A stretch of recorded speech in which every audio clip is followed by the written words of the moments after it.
নমস্কাৰ, মই আৰিফ মিৰ। স্বাগতম জনাইছোঁ আপোনালোকক দাৱেৰ আন এটা এপিছডলৈ। আজি 5 জুন বিশ্ব পৰিৱেশ দিৱস আৰু পোনপ্ৰথমে প্ৰতিগৰাকী দৰ্শক তথা প্ৰকৃতিপ্ৰেমী ব্যক্তিক মই বিশ্ব পৰিৱেশ দিৱসৰ শুভেচ্ছা যাচিছোঁ। আৰু আজিৰ এই বিশেষ দিনত আমাৰ মাজত উপস্থিত আছে সেইজন ব্যক্তি যিয়ে বসন্ত নহাকৈ পৃথিৱীক ন ৰূপ দিবলৈ সপোন দেখিব পাৰে, যিয়ে বসন্ত নহাকৈ পৃথিৱীক নতুন ৰূপ দিবলৈ চেষ্টা কৰিবলৈ পাৰে। Padmashri A living example of sustainable development, অৰণ্য মানৱ শ্ৰী যাদৱ পায়েং।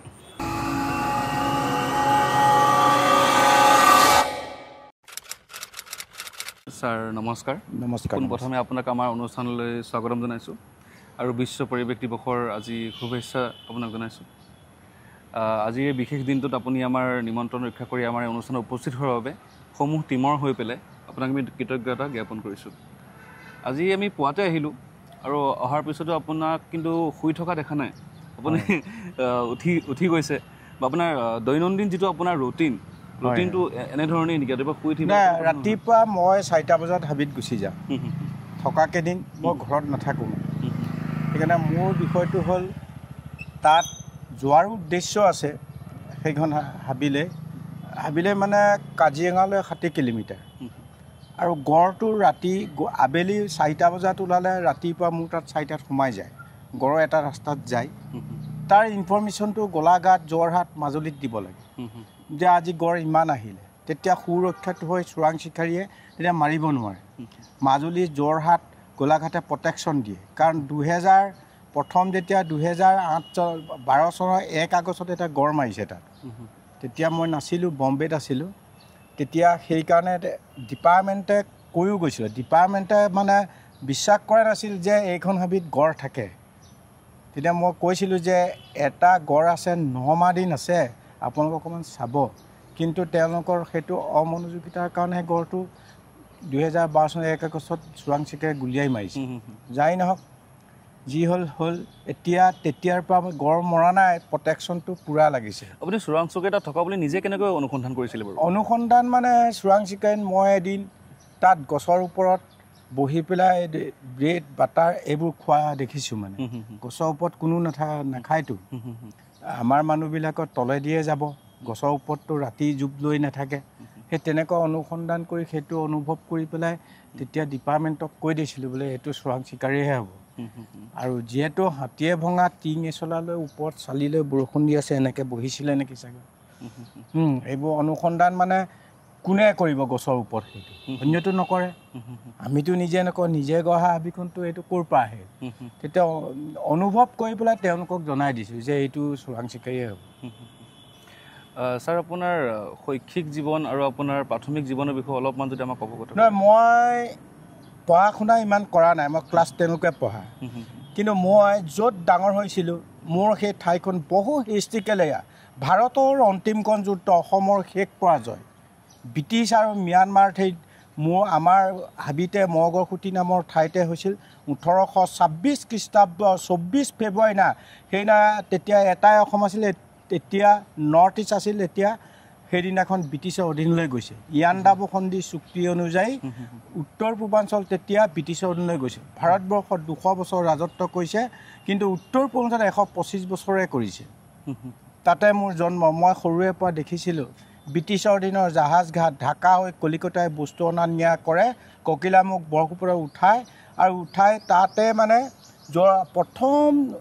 উজনি অসমৰ ৰেল ষ্টেচন যোৰহাট JPRটো আছিল, তাতে বস্তুবোৰ নিয়ে, তাৰ পৰা ডিষ্ট্ৰিবিউশ্যন কৰিছিল আপাৰ আছাম।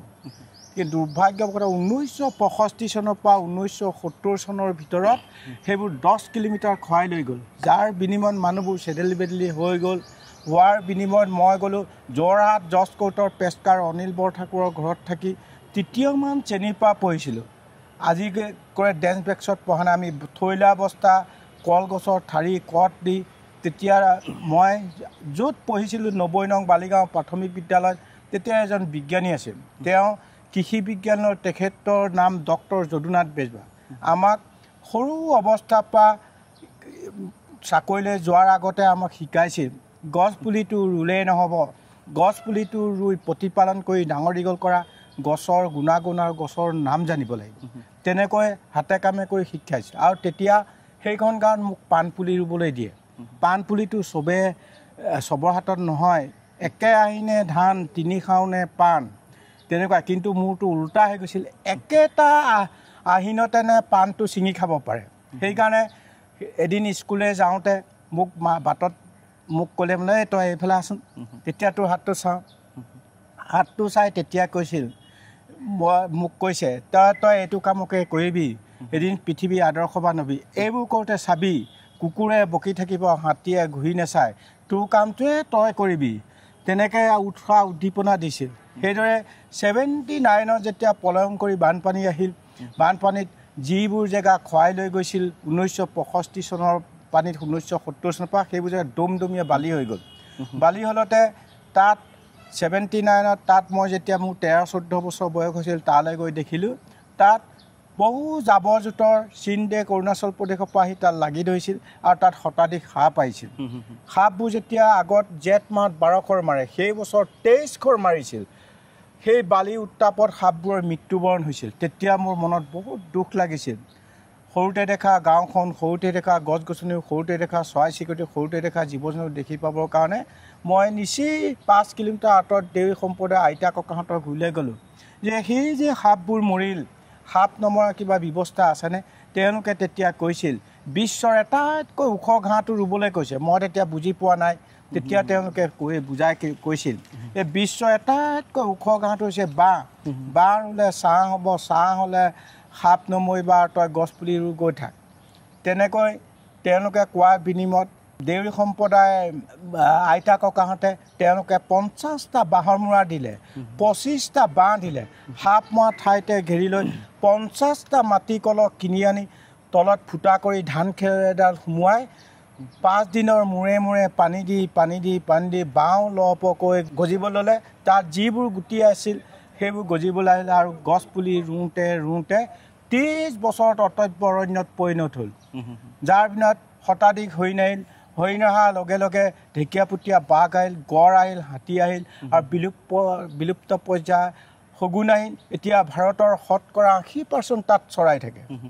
সেইকাৰণে সেইবিলাক বহুত দুখ কষ্টত সংগ্ৰামত কৰা মই ভাল পাওঁ কাৰণে সেইটো কৈছোঁ প্ৰকৃতিৰ লগত থাকি ভাল পাওঁ আৰু সেইকাৰণে কৰি থকা হৈছে আৰু যিমান দিন থাকোঁ মই যিটো সূৰ্য উঠা দেশৰ পৰা সূৰ্য পৰা দেশলৈ যিটো বুজি পাইছোঁ যে আমাৰ গাতে ভুল আছে আমাৰ ল'ৰা ছোৱালীৰ ভুল নাই কাৰণ মই মোৰ হাবিলৈ যিমানবোৰ বিজ্ঞানী আহে যিমানবোৰ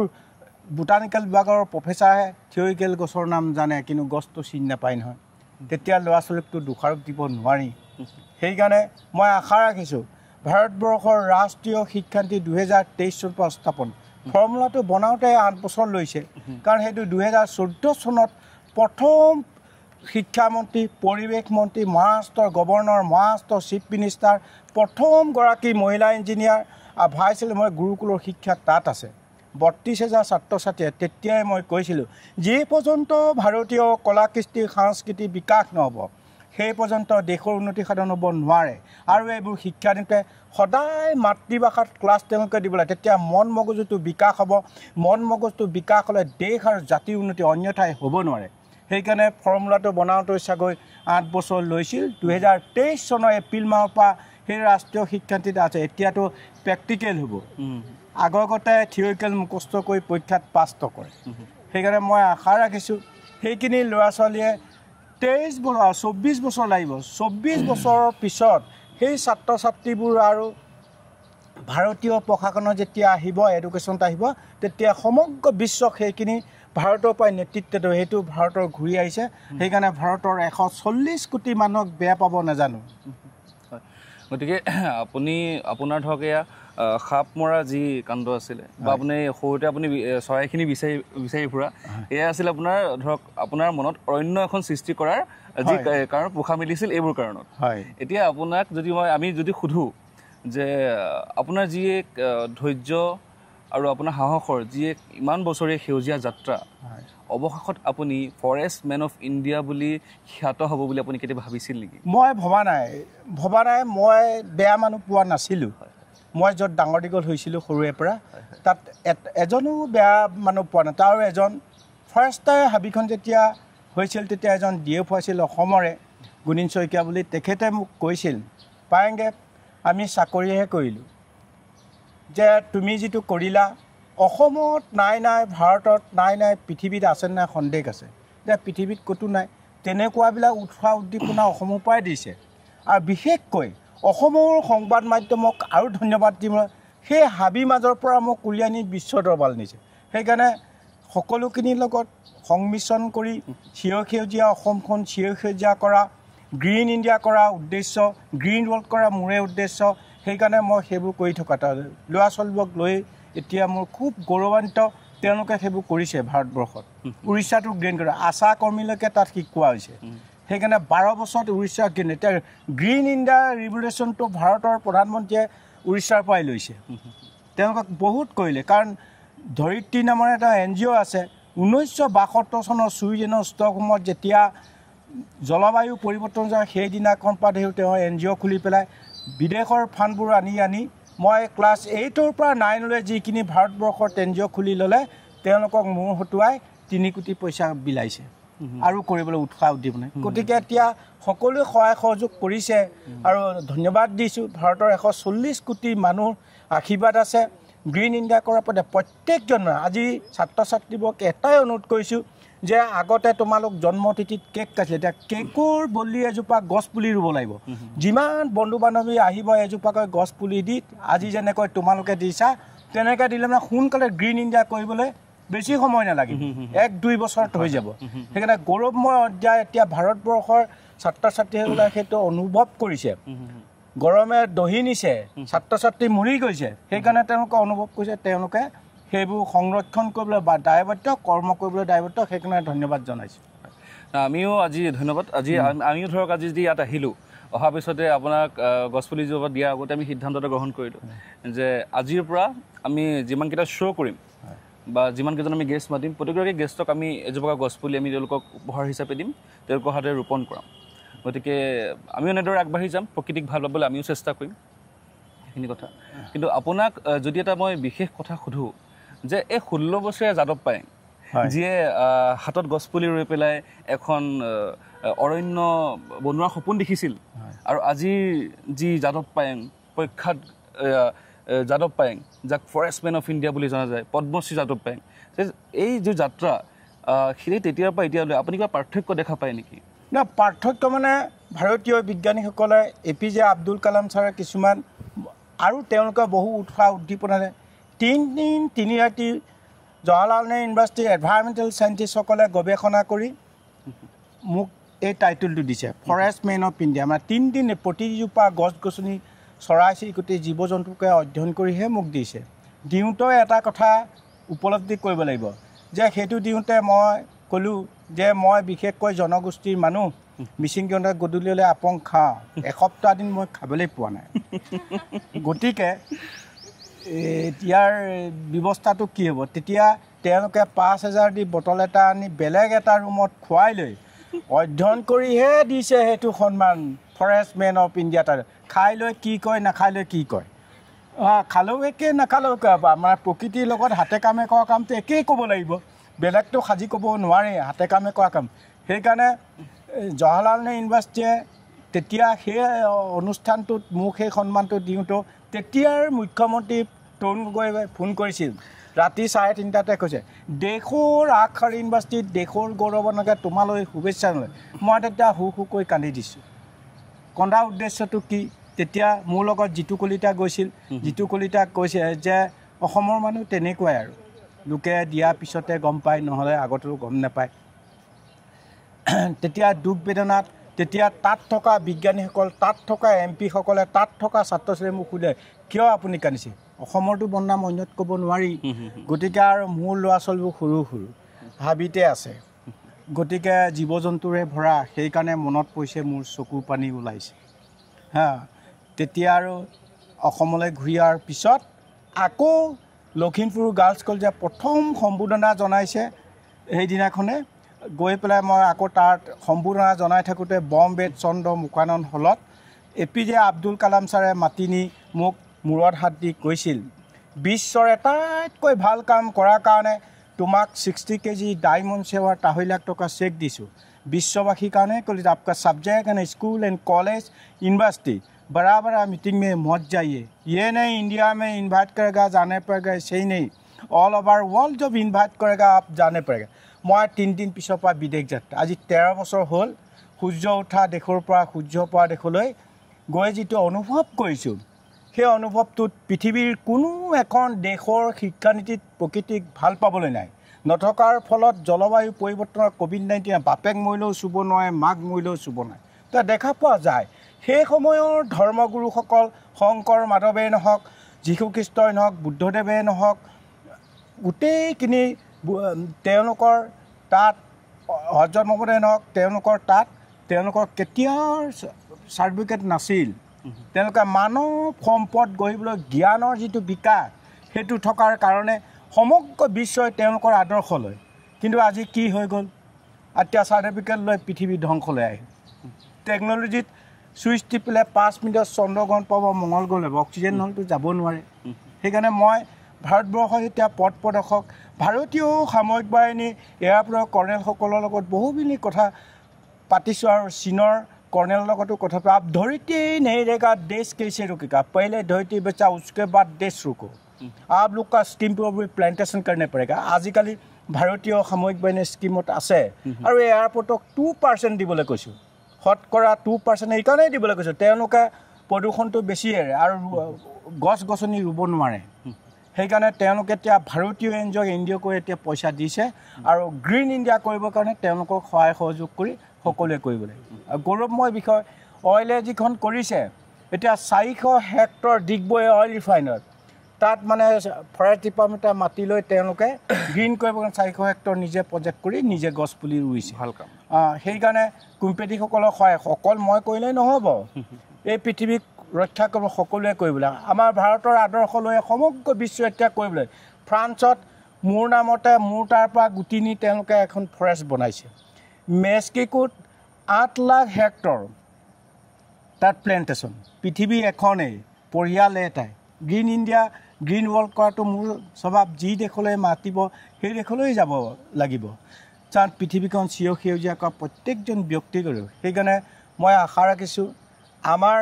অসমত যি ইউটিউবাৰে নহওক, সাংবাদিকে হওক, মোক অসমৰ পৰাই লৈ গৈছে বিশ্বৰ দৰবাৰলৈ, কোনেওতো ক'ব নোৱাৰে 30 বছৰ আবিতে আছিলোঁ। সেইকাৰণে গৌৰৱ অনুভৱ যে অসমত এনেবোৰ মানুহ নথকা নহয়, যে সেইটো দিবলৈ যাওঁতে সংবাদ মাধ্যমে উলিয়াই নিলে, ইউটিউবাৰ বা টিভি চেনেলত উলিয়াই নিলেহে পাৰিব পাৰে, সেইটো কৰিব পাৰে। সেইকাৰণে অসমত তেনেকুৱাবিলাক ছাত্ৰ ছাত্ৰীও আছে, এতিয়া বৰ্তমান ওলাইছে, খুব ভাল লাগিছে। আৰু খুব বেয়া লাগে এইটোৱে যে কোনোদিন উত্তৰ পূৰ্বাঞ্চলৰ ছাত্ৰ ছাত্ৰীবিলাক ভাৰতীয় প্ৰশাসনত নপঢ়ে। 2020 চনত 5টা মাচুৰিত আছে IASত আৰু উত্তৰ পূৰ্বাঞ্চলত, এইদৰে IFSত এটা নহয়, IPSত এটা নহয়। আমাৰ ল'ৰা ছোৱালী কি পঢ়ে? যি পৰ্যন্ত ভাৰতীয় প্ৰশাসনত নপঢ়িব সেই পৰ্যন্ত আমাৰ উত্তৰ পূৰ্বাঞ্চল ডেভেলপমেণ্ট হ'ব নোৱাৰে, কাৰণ গোটেই ৰেভিনিউটো তেওঁলোকৰ হাতত থাকে, তেওঁলোক চহী কৰিলে ইউটিলাইজ কৰিব পাৰে। সেইকাৰণে মই এতিয়া বৰ্তমান ল'ৰা ছোৱালী ওলাই আহিছে বাৰু পঢ়িবলৈ, আৰু আশা ৰাখিছোঁ তেওঁলোকে যেতিয়া অসমলৈ আহিব, অসমৰ জন্মভূমিত জন্ম লাভ কৰি ভাৰতীয় প্ৰশাসনত পৰি সেউজীয়া অসমখন সেউজীয়া কৰি ৰাখক বুলি মই অনুৰোধ কৰিছোঁ। আৰু তাতকৈ ডাঙৰ কাম, বিশ্ব সন্মিলন আমাৰ যোৰহাটৰ শান্তি আশ্ৰমত হৈছিল, তাত বিশ্বৰ বিভিন্ন প্ৰান্তৰ তাত ফকীবোৰ আহি কৈছে আসাম में पेशाब करने के भी जमीन नहीं है। মই তেতিয়া বালি এটুকুৰাত নিহে পেচাব কৰাইছোঁ। সেইকাৰণে অসমখন হৈছে আয়ুৰ্বেদিক ঔষধেৰে ভৰা, য'ত আয়ুৰ্বেদিক ঔষধ থাকিব তাতে ৱাইল্ড এনিমেল চৰাই চিৰিকটি থাকিব পাৰে। উত্তৰ পূৰ্বাঞ্চলৰ ভিতৰত চিপ মাত্ৰ অসমখনেই আছে। ইমান ধুনীয়া অসমখন আমি সংৰক্ষণ কৰিব নজনাটোৱে আমাৰ ভুল। সেইকাৰণে আশা ৰাখিছোঁ আজি কাজিৰঙা ডেভেলপমেণ্ট হৈছে, আজি ৰেকৰ্ড কৰি দিছে পৰ্যটকৰ। কিয় কাজিৰঙালৈ মানুহ চাবলৈ নাহে পৰ্যটক, ইয়াত থকা গছ গছনি, ইয়াত থকা জীৱ জন্তু, ইয়াত থকা চৰাই চিৰিকটি, ইয়াত থকা জলাশয়বোৰ চাবলৈ আহে, ইমান ধুনীয়া। সেইকাৰণে ফ্ৰান্সৰ প্ৰধানমন্ত্ৰীগৰাকী অসমলৈ 2020 চনত আহিছিল কাজিৰঙা, তেতিয়া তেওঁক 3-4বাৰ ফ্ৰান্সত পাইছোঁ, আৰু সেইকাৰণে তোমাৰ সমানে হ'ব বয়স, আৰু সেইদৰে তেওঁ তেতিয়া মোক নহয় তেখেতক মাতি দিয়ক এসাঁজ ভাত একেলগে খাওঁ। মই তেতিয়া কৈছোঁ যে কাজিৰঙাখন অকল অসমৰ নহয়, ভাৰতৰ নহয়, পৃথিৱীৰ ৰাষ্ট্ৰীয় উদ্যান। কাজিৰঙাক ডেভেলপ কৰিবলৈ উন্নত দেশবিলাকে ডনাৰ দিব লাগিব সেইকাৰণে কাজিৰঙালৈ 700 কোটি টকা দিছে এতিয়া কাজিৰঙা ডেভেলপমেণ্ট হৈছে সেইকাৰণে মই ওপৰত দেশ বিদেশত বিশ্বখনত গ'লেও অসম কাজিৰঙাৰ বিষয়ে ক'ব লাগিব সেইকাৰণে কাজিৰঙা উন্নয়ন হোৱাৰ কাৰণে কাজিৰঙালৈ মই আজি অন্তৰৰ পৰা যিটো ভাল পাওঁ মই নিজে সৃষ্টি কৰাই নহয় মই বিশেষকৈ জীৱ জন্তু চৰাই চিৰিকটি গছ গছনি খুব ভাল পাওঁ কাৰণে মই সেইবোৰ পদক্ষেপতে মই থাকিম বুলি আগলৈ ছাত্ৰ ছাত্ৰীক শিকাবৰ কাৰণে মোৰ প্ৰয়োজন আছে আমি প্ৰকৃততে যদি ধৈৰ্যক এক ছবি আকাৰে দেখাবলৈ চেষ্টা কৰোঁ হয়তো তেনে এক ছবি হ'ব যাদৱ পায়েং ডাঙৰীয়াৰ ছবিখন আমি ছাৰ আপোনাৰ পৰা জানিবলৈ চেষ্টা কৰিম আপোনাৰ দৃষ্টিত ধৈৰ্যৰ সংজ্ঞা কি ধৈৰ্য মানে এইটো সৰু কালতে মন মগজুত সোমালে মই এইটো কৰিমেই মই IAS হ'মেই ইঞ্জিনিয়াৰ হ'মেই ডক্টৰ হ'মেই মই শিক্ষক হ'মেই সেই পদক্ষেপত যদি যি ছাত্ৰ ছাত্ৰীয়ে অধ্যয়ন কৰে সি নিশ্চয় এদিন দেশ আৰু জাতিৰ কাৰণে সি অৰিহণা যোগাব পাৰে মানে একাগ্ৰতাটো খুবেই প্ৰয়োজন খুব প্ৰয়োজন এইটো মনৰ দৃষ্টিভংগীটো খুব এতিয়া মন মগজুত এতিয়া বিকাশ হয় বিকাশৰ কেলকুলেশ্যনটো অন্য অহৎ উপায় অৱলম্বন কৰিব নোৱাৰে এটা দিশত গ'লে হয় ছাৰ আচলতে পৃথিৱীৰ যিবোৰ আচল সৌন্দৰ্য সেইবোৰ অৰণ্যৰ মাজতে বা সেই গছ বা সেই পৃথিৱীৰ সৌন্দৰ্যময় যিবোৰ পৰিৱেশ আছে সেইবোৰৰ মাজতেই হয়তো আছে আমি যদি আপোনাক সোধোঁ যে ছাৰ আমাৰ চৰাই চিৰিকটি বা গছ গছনি বা আমাৰ যিবোৰ জীৱ জন্তু আছে আমি তেওঁলোকৰ পৰা শিকিবলগীয়া কি কি বহুত আছে চৰাইৰ পৰা জীৱ জন্তুৰ পৰা শিকিবলৈ কাৰণ যিদিনা গছে আমাক কাপোৰ পিন্ধাবলৈ শিকাইছিল চৰাই আকাশত উৰিবলৈ শিকাইছিল সেইদিন ধৰি সমগ্ৰ বিশ্বই প্ৰকৃতিক দাস হিচাপে ব্যৱহাৰ কৰাৰ ফলত জলবায়ু পৰিৱৰ্তন হৈছে COVID-19 আহি গৈছে বাপেক মৰিলেও চুব নোৱাৰে মাক মৰিলেও চুব নোৱাৰে তেতিয়া দেখা পোৱা যায় আমিতো আগত জন্ম হোৱা নাই পৃথিৱীৰ বেলেঞ্চ ৰাখিবৰ কাৰণে মানুহ নামৰ প্ৰজাতিৰ জন্ম আগতে গছ গছনি জীৱ জন্তু চৰাই চিৰিকটিয়ে জন্ম হৈছে এতিয়া তেওঁলোকৰ আগত জন্ম হোৱাৰ পৰা শিকিবলগীয়া পৰে এতিয়া প্লেনখন চৰাইটো দেখিয়ে বনাইছে গাড়ীখন কাছটো দেখিয়ে বনাইছে ৰেলখন কেনুৱাটো দেখিয়ে বনাইছে কি নিজে বনাইছে নেকি সেইটো সেইকাৰণে তেওঁলোকৰ পৰা প্ৰকৃতিৰ পৰা শিকিবলগীয়া কিমান আছে সেইকাৰণে মই ভাবোঁ এই পৃথিৱীখনৰ সেইবিলাকলৈ মনত পৰি পেলাই তেওঁলোকে যিটো সংগ্ৰহালয় হওক এইবোৰ কৰক পৃথিৱীৰ ভাৰসাম্য ৰক্ষা কৰাত আমি সকলোৱে আগুৱাই আহিব তেতিয়া পৃথিৱীৰ ভাৰসাম্য ৰক্ষা হ'ব আপোনাক যদি সোধোঁ যে আমাৰ অসমৰ চাৰিওফালে বানপানী হৈ আছে আমাৰ অসমৰ বানপানীৰ আচল কাৰণবোৰ কি কি আৰু যদি আমি অসমৰ বানপানীৰ সমস্যাটো সমাধান কৰিবলৈ যাওঁ তেনেহ'লে আমি কেনেধৰণৰ আমি ধৰক সমাধান আমি কৰিবলৈ চেষ্টা কৰিম অসমৰ বানপানী চিৰলগৰী আজি ইয়াৰ পৰা বহুত কাৰণ নথকা নহয় জীৱশ্ৰেষ্ঠ মানুহে হিমালয়ৰ পৰা ধৰি গোটেই পাহাৰ পাকণ্ড গছ গছনিবোৰ কাটি তহিলং কৰিলে আৰু তাতে ভূমিকম্প প্ৰাকৃতিক দুৰ্যোগ আছেই 1950 চনৰ ভূমিকম্পত ব্ৰহ্মপুত্ৰ নদীখন ওপৰলৈ গুচি আহিল তেতিয়া এটা পৰ্বত পাহাৰ মাথাউৰিবোৰ দি দিলে যিমান পাৰে আমি ছাৰ্ভে কৰিছোঁ ENDৰ মাথাউৰিৰ ভিতৰৰ পৰা ছাৰ্ভে কৰি দেখা পোৱা গ'ল খৰালিমহে 6 ফুট ওপৰত ব্ৰহ্মপুত্ৰ নদীখন চলি থাকে দিনে দিনে উঠি আছে কাৰণ পৰ্বত পাহাৰত গছ গছনি আগত ডাঙৰ ডাঙৰ গছবোৰ আছিল তেতিয়া ধাৰাসাৰ বৰষুণ হ'লে কি হয় মাটি বালি আহিবলৈ নিদিয়ে গছে আগুচি ধৰে পানী কিনিয়ে আনিবলৈ দিয়ে তাৰপিছত এতিয়া সেইবোৰ কাটি দিয়াৰ পিছত লুতুৰি পুতুৰি খাই মালে বৰষুণ দিলে বোকাই বালিয়ে ব্ৰহ্মপুত্ৰতে ক'ত পৰে 360খনতকৈ ওপৰৰ উপনৈ আছে সেইবোৰ চব মহাবাহু ব্ৰহ্মপুত্ৰত পৰিছে আমি মহাবাহু ব্ৰহ্মপুত্ৰক অন্যায় কৰিছোঁ কৰাৰ পিছত তাৰ ফলটো আমি ভুগিবই লাগিব আৰু মানুহ জীয়াই থাকিবৰ কাৰণে মাথাউৰিবোৰ বনালে কিন্তু মাথাউৰিবোৰ বনালে হয় এতিয়া শিক্ষা নীতিতে নাই ঘৰতে নাই যে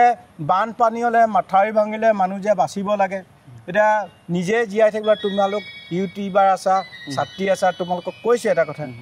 নিজে জীয়াই থাকিবলৈ হ'লে গছত উঠা আৰু পানী খাটোৱাটো জানিব লাগিব এইটো নিজৰববীয়া শিক্ষা নহ'লে ভয়ানক বিপদৰ সন্মুখীন যায় ক'ত বানপানী হ'ব ক'ব নোৱাৰে ক'ত প্ৰাকৃতিক দুৰ্যোগ হ'ব ক'ব নোৱাৰে সেইটো জানিলে নিজে সকাহ পাব বুলি মই ভাবোঁ কাৰণ বিশেষকৈ অসমৰ ছাত্ৰ ছাত্ৰীবোৰ এইকাৰণেই জানিবলৈ ৱাইল্ড এনিমেল ইয়াতে আছে কাৰণ এটাইতকৈ ডেঞ্জাৰাছ পইণ্টটো হ'ল মহে খেদা মাৰি আহিলে তুমি গছত উঠা বাদে বিকল্প ব্যৱস্থা নাই ডেঞ্জাৰাছ সেইকাৰণে দি গছত উঠিব নাজানে সেইকাৰণে বাকীবোৰ জীৱ জন্তু কিছুমান মানুহটো ওপৰলৈ চাব নাজানে ওপৰলৈ চাবলৈ তলেদি গুচি যায় সেইকাৰণে আমাৰ তেনেকুৱাবিলাক সমস্যা আছে এয়া তোমালোক যিটো বিষয়লৈ ওলাইছা গছত উঠা পানীত সাঁতোৰা শিকিব লাগিব তেতিয়া য'তে ত'তে যাব পাৰিবা আৰু আপুনি এনেই বানপানী মানে যদি তাক আমি ৰোধ কৰিবলৈ যাওঁ হয় আমি কেনেধৰণৰ পদক্ষেপ হাতত ল'ব লাগিব মই এইটো গুৱাহাটী IIT ৰিচাৰ্চ লেবৰেটৰীত কৈছিলোঁ যে যদি নেচাৰেলত যদি ব্ৰহ্মপুত্ৰক গৰাখহনীয়া ৰোধ কৰিব পাৰিব তেতিয়া মকাল বাঁহ ৰুব লাগিব মকাল বাঁহ ওপৰলৈ যিমান ওখ হয় তললৈ সীমাটো সিমান যায় এই পৰ্বত পাহাৰ খোৱা শিলৰ পাকুপান পৰা মহাবাহু ব্ৰহ্মপুত্ৰক আমি অন্যায় কৰিছোঁ বাম কৰিছোঁ কিন্তু নেচাৰেলি যে উত্তৰে দক্ষিণে 200 মিটাৰকৈ যদি মকাল বাঁহৰ প্ৰজেক্ট দিয়ে নাৰিকলৰ প্ৰজেক্ট দিয়ে মানুহৰ অৰ্থ সামাজিক গৰাখহনীয়া ৰোধ হ'ব তাৰ বাদে বিকল্প প্ৰকৃতিৰ লগত সম্বন্ধ ৰাখি প্ৰকৃতিৰ বস্তুৱে নদীখন নিয়ন্ত্ৰণাধীন হ'ব আমি যিমানে পাকুপাইন পেলক যিমানে আৰ্টিফিচিয়েল কৰক সেইটোত নহ'ব আৰু ৰক্ষা কৰিব নোৱাৰে পানীৰ তলৰ কাৰেণ্টটো বেলেগ ধৰণৰ সাগৰৰ পানী কাৰেণ্ট নাই মহাবাহু ব্ৰহ্মপুত্ৰৰ বুকত কাৰেণ্ট নাই যিহেতু উপনৈ আছে 300তকৈ বেছি 360টাতকৈ বেছি তেনে কণ্ডিশ্যনত আমি কেনেকৈ কৰিব পাৰোঁ নেচাৰেলি পৰ্বত পাহাৰৰ পৰা গছ গছনি ৰুই আকৌ আহিবলৈ যি কৰিলোঁ আৰু এতিয়াৰ পৰা অনুৰোধ কৰিছা যে বিশ্ব পৰিৱেশ দিৱস যে সকলোৱে উত্তৰ পূৰ্বাঞ্চলৰ মানুহে নদীৰ কাষে কাষে গছ গছনি মকাল বাঁহৰ প্ৰজেক্ট লওক নাৰিকলৰ প্ৰজেক্ট লওক আৰু তেতিয়া গৰাখহনীয়াৰ ৰোধটো কমিব আৰু প্ৰাকৃতিক দুৰ্যোগৰ পৰা বাচিব পৰা হ'ব পৰিৱেশ সুৰক্ষাৰ বাবে যদি চৰকাৰক আপুনি পৰামৰ্শমূলক উপদেশ যদি কিবা দিব খোজে বা আপুনি অনুৰোধ কৰিব খোজে সেয়া কি হ'ব নাই সেয়া মই চৰকাৰক আগতো কৈছোঁ আৰু গুৱাহাটী IIT তেখেতসকলৰ বৈঠকত বহিছোঁ ফৰেষ্ট ডিপাৰ্টমেণ্টটো বহিছোঁ ব্ৰহ্মপুত্ৰ বৰ্ডৰ লগতো বহিছোঁ যে গোটেইটো দীৰ্ঘম্যাদী আঁচনি প্ৰস্তুত কৰি গোটেই ব্ৰহ্মপুত্ৰতকৈ নিয়ন্ত্ৰণীয় ব্যৱস্থাটো প্ৰকৃতিৰ লগত সম্বন্ধ ৰাখি কৰিবলৈ কৈছোঁ মানে গছ গছনি অবিহনে প্ৰকৃতি ধ্বংস কৰি তাত ব্ৰহ্মপুত্ৰত পেলাব নালাগে তেতিয়া নিয়ন্ত্ৰণলৈ নিজা আৰু খুব সৌভাগ্য 2 বছৰ আপোনাৰ ভূজৈৱ বিভাগে ৰিচাৰ্চ কৰিলে 2 বছৰ ছাৰ্ভে কৰিলে তেতিয়া ৰিচেণ্টলি মই তাত সুধিছিলোঁ মোৰ তালৈ আহিছিলে মানে তাতে এমাহ আছিলে তেতিয়া তেওঁলোকে কৈছে যে 2 বছৰ ছাৰ্ভে কৰি তেওঁলোকে পালে নতুন আইলেণ্ড ব্ৰহ্মপুত্ৰৰ বুকত সেইটো 58টা সেইটো গ্ৰীণ কৰিলে PCFক অলৰেডি কৈছোঁ এইটো খুব ভাল পদক্ষেপ তেতিয়া হাতী আৰু মানুহৰ সংঘাত কমিব বান্দৰৰ মানে হাতীয়ে খোৱা বান্দৰে খোৱা গছ গছনি ৰুই ফিল আপ কৰি দিলোঁ কাৰণ অসমৰ মাটি নাই মহাবাহু ব্ৰহ্মপুত্ৰৰ বুকত 4 ভাগৰ 3 অংশ চৰ চাপৰি আছে সেইখিনি গ্ৰীণ কৰি দিবলৈ কৈছোঁ তেতিয়া সকলোৱে কৰিব লাগিব আৰু তেখেতক কৈছোঁ এইটো লোৱাৰ পিছত যে আপোনালোকৰ পইচা ডিপাৰ্টমেণ্টৰ পইচা নাই ফৰেষ্ট ডিপাৰ্টমেণ্টৰ খুব পুঁজি কম দিয়ে সেইকাৰণে মই কৈছোঁ ভাৰতীয় NGOবিলাক চব মাতি আনিম সেই চৰ চাপৰিবিলাক কিমান ডিষ্ট্ৰিক্টত কাৰ আণ্ডাৰত কিমান চৰ চাপৰি আছে এতিয়া IS অফিচাৰ ডিষ্ট্ৰিক্ট কমিশ্যনক সেইবোৰ নিজৰ সিদ্ধান্তটো ল'বলৈ কৈছোঁ এতিয়া NGOবিলাকক মাতি আনি বিদেশৰ ফাণ্ডবোৰ আনি ইয়াতে ইউটিলাইজ কৰিবলৈ দিম আপুনি ইতিমধ্যে অৰণ্য সৃষ্টিৰ কাৰণসমূহ কৈছে বা বিভিন্ন ধৰণৰ কাৰণবোৰ আপুনি ইতিমধ্যে আমাক কৈছে দৰ্শকসকলক কৈছে কিন্তু আমি আপোনাৰ পৰা এটা কথা জানিব খুজিম যে আপোনাৰ অৰণ্যক বা প্ৰকৃতিক ইমান ভাল পোৱাৰ আঁৰত কোনোবা বিশেষ ব্যক্তিৰ অৰিহণা আছে নেকি নহয় এতিয়াতো ছাত্ৰ ছাত্ৰীবোৰ তাত NGOবিলাকৰ লগেদি ৰাজস্থানৰ চলপটৰ NGO 1000 হেক্টৰ বালিফা ফাৰ্নিচাৰ 1000 হেক্টৰ এটা কোম্পানীয়ে 1000 হেক্টৰ কৰিছে সেই তেওঁলোকে গোটেই গাঁৱৰ গ্ৰেজুৱেশ্যন লোৱা বা তাত ছাত্ৰ ছাত্ৰীবোৰৰ প্ৰেক্টিকেল নলেজ আৰু ভাল লাগিছে সেইখন হাবিত ভাৰতবৰ্ষৰ প্ৰত্যেক ৰাজ্যৰ তাত PhD ল'ব আছে পৃথিৱীৰ প্ৰত্যেক দেশৰে দুজন বছৰি আহে আপোনাৰ আটাইবোৰ যিবোৰ মানে আপোনাক ইনস্পিৰেশ্যন লৈ পেলাই যিবোৰ কাম কৰি আছে আপোনাৰ ভাল লাগে আচলতে সেইবোৰে হয়তো আপোনাক অৰিহণা যোগাইছে সেইকাৰণে অকল ভাৰতীয় ছাত্ৰ ছাত্ৰীবোৰ নহয় পৃথিৱীৰ ছাত্ৰ ছাত্ৰীবোৰ আহিছে ধন্যবাদ জনাইছোঁ তেওঁলোক হয় এইটো বয়সতো আমি তো ইমান কৰ্মোদ্যোগী হৈ থকা কাৰণবোৰ জানিলোঁ আৰু এই বিশেষ দিনটোত আমাৰ লগত ইয়াত আহি উপস্থিত হোৱাৰ বাবে আমাৰ লগত সহযোগ কৰাৰ বাবে ধন্যবাদ জ্ঞাপন কৰিলোঁ আৰু সদস্যত আকৌ এবাৰ আমি আপোনাক ধন্যবাদ জ্ঞাপন কৰি পেলাই আজি আমাৰ অনুষ্ঠানৰ পৰা বিদায় মাগিছোঁ ধন্যবাদ